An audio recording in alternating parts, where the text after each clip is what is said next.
시편 80편 1절부터 7절까지 말씀입니다. 시편 80편 1절부터 7절입니다. 구약 성경 862페이지에 있습니다. 시편 80편 1절부터 7절까지의 말씀을 한 절씩 교독하겠습니다. 요셉을 양떼같이 인도하시는 이스라엘의 목자여, 귀를 기울이소서. 그룹 사이에 좌정하신 이여, 빛을 비추소서.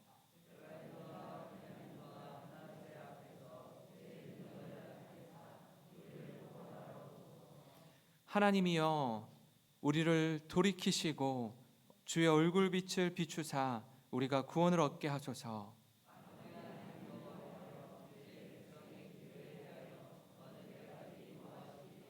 주께서 그들에게 눈물의 양식을 먹이시며 많은 눈물을 마시게 하셨나이다.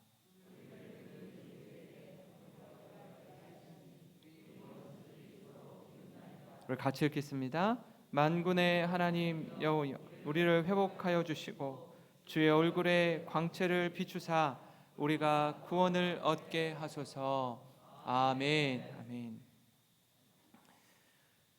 교회의 역사를 뒤돌아보면 위기에 처할 때마다 또 다른 영적 성장의 기회로 삼아 자신을 돌아보고 본질을 추구하는 데 힘썼습니다.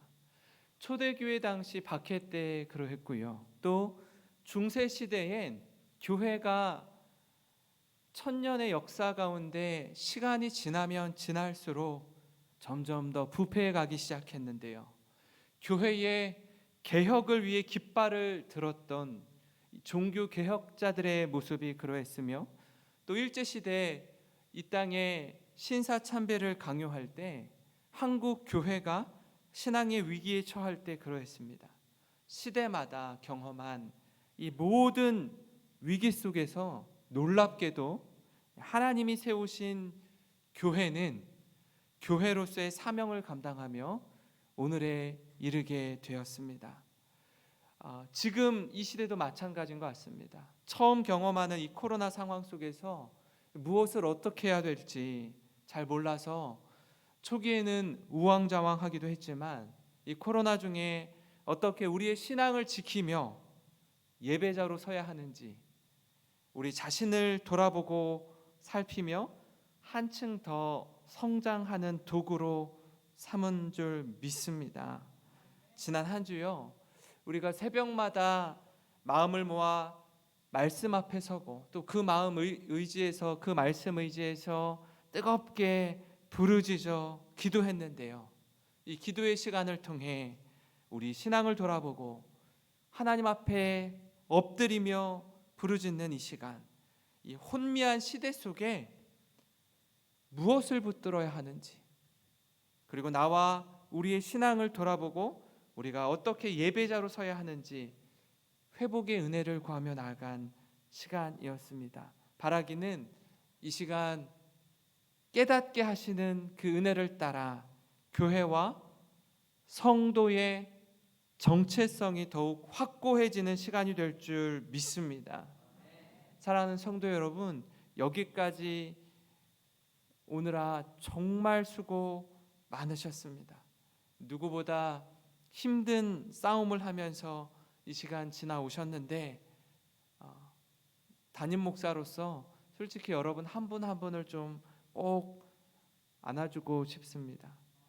여전히 코로나 가운데 있지만 그저 낙심하거나 좌절하지 않고 다시 우리가 희망을 노래하는 건 우리와 함께 하시는 하나님이 계시기에 그런 줄 믿습니다.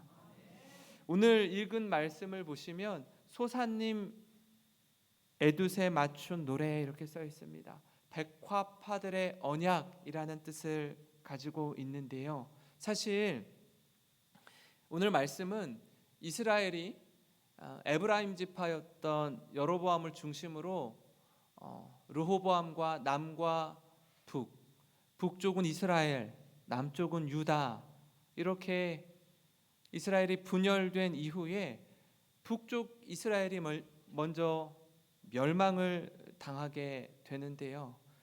이를 대표하는 여러 지파들, 에브라임과 므낫세와 베냐민 지파를 통해서 이 나라가 멸망당하는 모습을 지켜본 시인이 슬픔 가운데 이스라엘의 회복을 구하며 기록한 시입니다.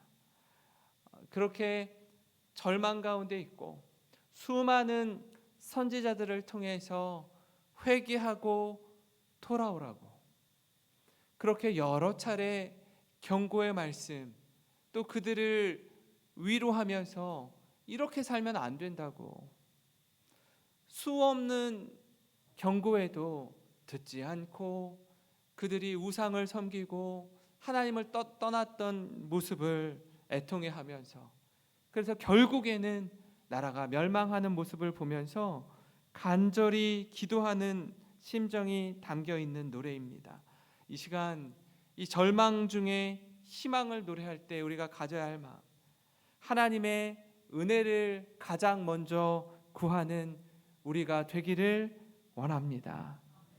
우리가 읽은 이 시편 80편은요, 이스라엘이 하나님의 선택받은 민족임에도 불구하고 그들의 죄로 말미암아 흩어지게 되고 멸망하게 된 이 절망 속에 하나님의 은혜를 구하며 기도하는 내용입니다. 80편 1절 2절 말씀을 보시면, 요셉을 양떼같이 인도하시는 이스라엘의 목자여 귀를 기울이소서, 그룹 사이에 좌정하신 이여 빛을 비추소서, 에브라임과 베냐민과 므낫세 앞에서 주의 능력을 나타내사 우리를 구원하러 오소서.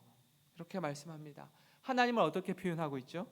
요셉을 양떼같이 인도하시는 이스라엘의 목자여. 여기서 요셉을 이야기하는 건요, 세 명의 아들, 라헬로부터 낳은 세 명의 아들이 바로 에브라임과 베냐민과 므낫세이기 때문입니다. 다시 말하면 남북이 분열될 때 북이스라엘을 대표했던 요셉 지파를 가리키는 것입니다. 이스라엘의 목자요, 그룹 사이에 좌정하신 이여.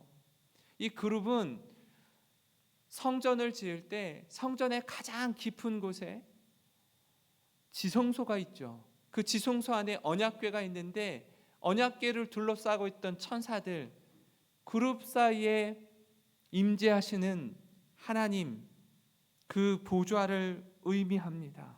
주님, 빛을 비추어 주시옵소서.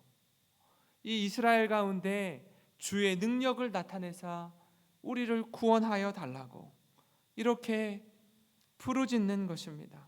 얼마나 절박한지 모릅니다.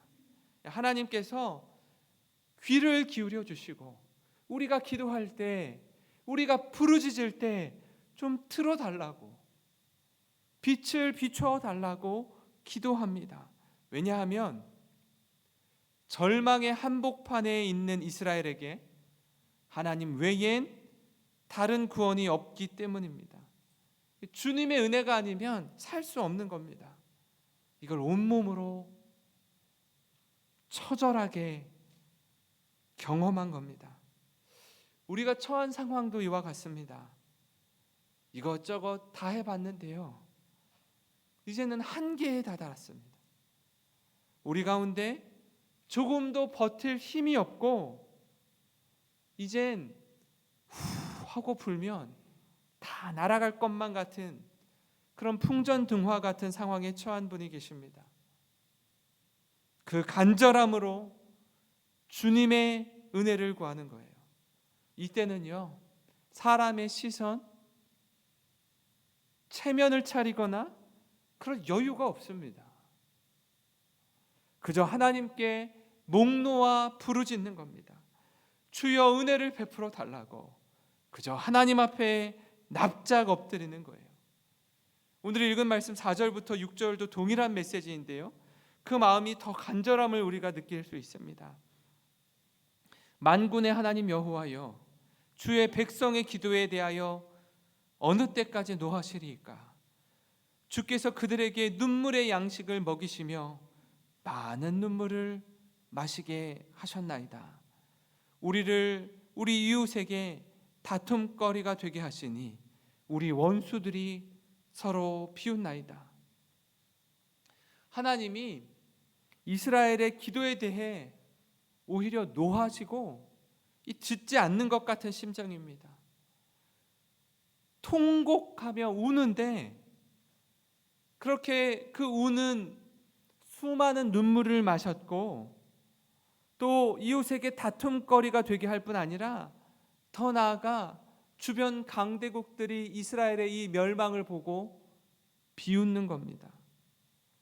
어떻게 보면 지금 한국 교회의 모습 아닙니까? 오히려 세상의 조롱거리로 전락해버린 교회, 세상의 빛과 소금되라 말씀하셨지만 그 사명 감당하기에 앞서서 최소한 세상의 부끄러움은 되지 말아야 하는데, 교회가 세상을 위해 기도하는 게 아니라 도리어 세상이 교회를 염려하고 걱정거리를 안겨주는 수준이 되어버린 현재 우리의 모습을 그대로 보여준 것 같습니다. 이런 모습이 우리에게 있어서 얼마나 큰 수치요 부끄러움인지 시인은 제발 좀 살려달라고, 하나님 다시 한번 은혜를 부어달라고 부르짖습니다. 사랑하는 성도 여러분, 우리에게 좀 이 간절함을 회복하기를 원합니다. 하나님의 은혜가 아니면 살 수 없는 이 마음 주시기를 기도하기를 원합니다.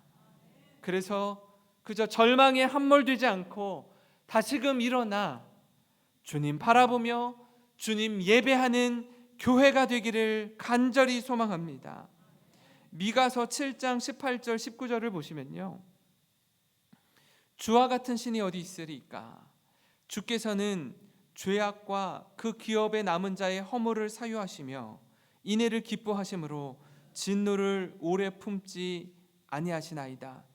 다시 우리를 불쌍히 여기셔서, 다시 우리를 불쌍히 여기셔서 우리의 죄악을 발로 밟으시고 우리의 모든 죄를 깊은 바다에 던지시리이다. 아멘.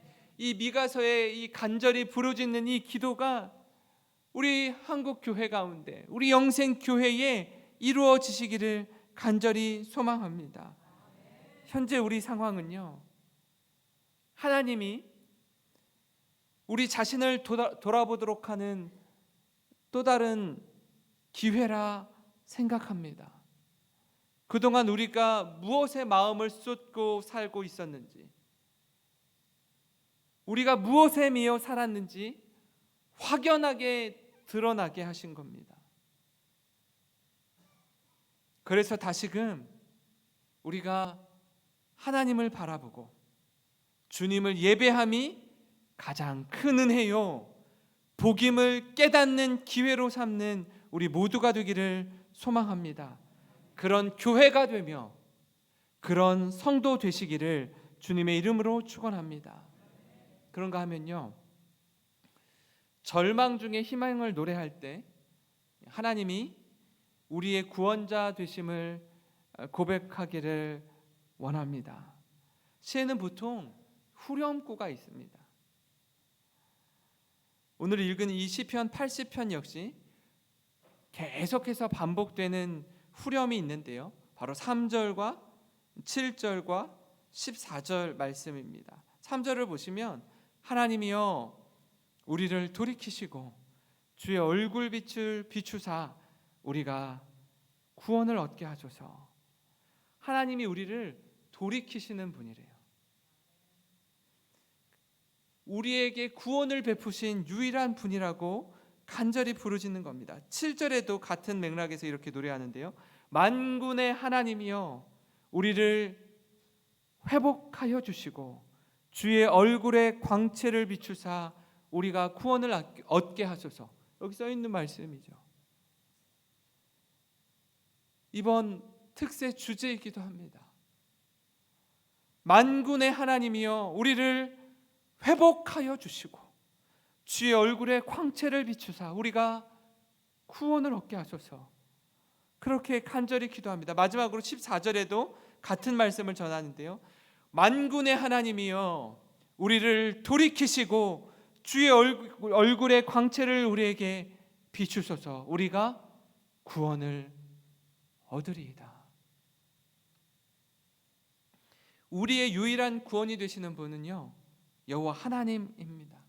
예수 그리스도를 통해 구원의 은혜를 허락해 주셨습니다.